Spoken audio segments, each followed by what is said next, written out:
Do you have $1,000 to spare? Good evening, folks, and welcome back to another episode of Silver Dad Knows.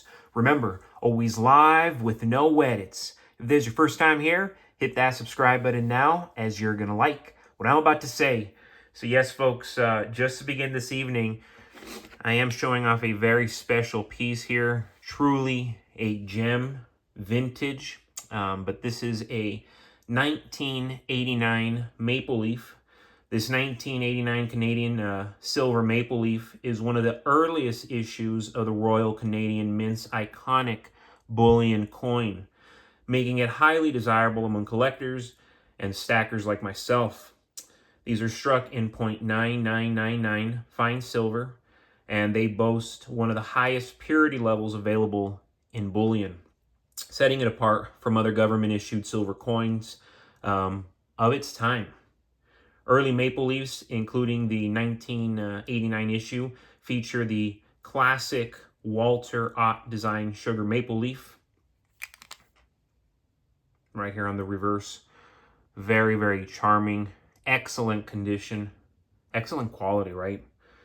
And then, yes, we see a younger portrait of Queen Elizabeth II on the obverse. What makes vintage Maple Leafs, from 1988 to 2004, and this is like, just something personally that I love. I really believe these are the best to stack, and that's truly because of their low mintage, aside from them being Maple Leafs. Low mintage, historical significance, and of course, premium potential. I really feel like these are already undervalued to begin with, especially the vintage ones. You can still get vintage ones. No joke. You can probably still find them for under $40 with free shipping. That's online. You heard it from me, remember. Unlike modern maples, which I don't have a problem with them, but unlike modern maples, which are mass produced in the millions, these earlier versions had significantly lower production numbers, making them scarcer. Additionally, their age and historical importance gives them a numismatic edge, often commanding higher premiums than newer issues. But again, you can still find them, as I said, for around $38, $39 with free shipping. Unlike generic bullion, vintage maples offer both bullion security and collectible upside, making them an ideal long-term play. If you're stacking silver for both weight and potential appreciation, vintage maples like this 1989, they're an excellent choice. High purity, government backing, and historical scarcity all in one. And again, excellent, excellent price. Boom. And real quick, folks, before I continue, I do want to give a quick shout out, and this is to my loyal subscriber. Here we go. ZesQ1. I'm going to show my age here. We actually had classes in high school where we had to do things like balance a checkbook, develop a monthly household budget based on average annual incomes from different professions, how long a loan would take to repay for education, meet with realtors to understand what was required to buy a house, and based off our chosen profession, how much hose we could afford, how to make a grocery list, the basics of cooking, etc., etc. It was called home economics. Wow, awesome comment right there coming from ZesQ1.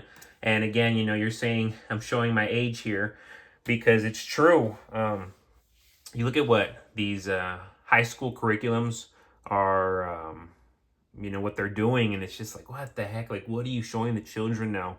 You're making certain topics that we really shouldn't make primary topics, and we're taking away key development skills from the next generation, and we're wondering why everything's going south. Well, look at what we're teaching everybody. Look at what we're focusing on. And it's funny because I'm pretty sure my parents did classes like this, but the one that I especially remember doing classes like this, and she's around 76, 77, my grandmother, my younger grandmother, of course. And yeah, she was just telling me that back then you had such classes as these where they showed you how to balance a checkbook. And nowadays, I mean, they're showing you all this other stuff they want to teach you yet they're not showing you the fundamentals. And that's why all these kids are just living with their parents. And this is like something drastic, and it's really showing and proving the decline here in the West, here in America. But again, if you're smart, you raise your children right, you raise them to stack, you raise them the fundamentals, they're going to do just well. And personally, again, going back to the topic of this episode, if I had to start over with just $1,000 and silver priced between $33 to $35 per ounce, and that's on a great deal right now, correct? I would build my stack with the laser focus on value, liquidity, and recognizability. In this scenario, every dollar counts, and I'd want to make sure I'm stacking silver that's respected in the marketplace, trusted by dealers, and sought after by fellow stackers. That's why the foundation of my 1,000 silver stack would be American Eagles. Primarily, I am never going to turn down American Eagles. A matter of fact, that's the coin that I'm purchasing most often. And again, in my show, I show a variety of my collection, but I'm telling you now, I purchase primarily American Eagles and Maple Leafs. But going back to the American Eagles is very important. American Silver Eagles are the most recognized silver bullion coins in the United States and arguably the world. I would boast and argue that they are the most popular coin in the world. Despite their higher premiums, they offer unmatched liquidity and are instantly trusted by coin shops, online dealers, and peer-to-peer buyers. If silver were to spike in price, or if I needed to convert some of my stack quickly into cash, Eagles would be the fastest to sell. For this reason, I would allocate about 60 to 65% of my initial stack to these coins. And I'm saying 60, 65, maybe I'd be closer to 70, 75 if it wasn't for the show. However, I wouldn't go all in, as I'm saying, into just one type. To diversify slightly while staying within the trusted government-backed coin category, I'd allocate around 10 to 15% of my stack to Canadian silver Maple Leafs. These coins are produced by the Royal Canadian Mint and have a strong international reputation. They also tend to carry slightly lower premiums than Eagles, and that's very, very surprising right now, especially with everything going up. Even now, the Maple Leafs are really, really impressing me. So yes, unlike the Eagles, these Maple Leafs,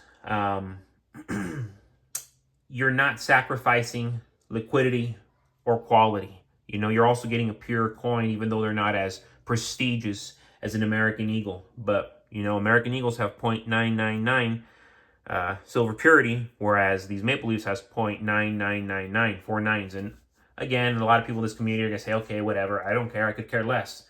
And they're still going to go for the American Eagles. And again, that's my point, but other people, they like something when it's pure, and I also respect that. So yes, next, I dedicate around 1/4 of my $1,000 to constitutional silver, specifically 90% U.S. silver coins like Franklin half dollars. Franklin half dollars, of course, Walking Liberty halves, 1964 Kennedy half dollars. These Franklin half dollars are truly my favorite. I feel like they are so underrated, so beautiful. Personally, I would really stick with these, but to keep it diverse, Walking Liberties, 1964 Kennedy half dollars. These coins are smaller in denomination and add flexibility to the stack. They're excellent for barter scenarios and are widely recognized by both older and newer generations of stackers. And some honorable mentions right here. You have your Barber quarters. Awesome, especially for bartering. You want to get something very simple. Mercury dimes, cannot go wrong. Honorable mentions. But again, I prioritize Franklin and Walking Liberty halves over quarters and dimes simply because they're more substantial in size and feel more like quote-unquote money.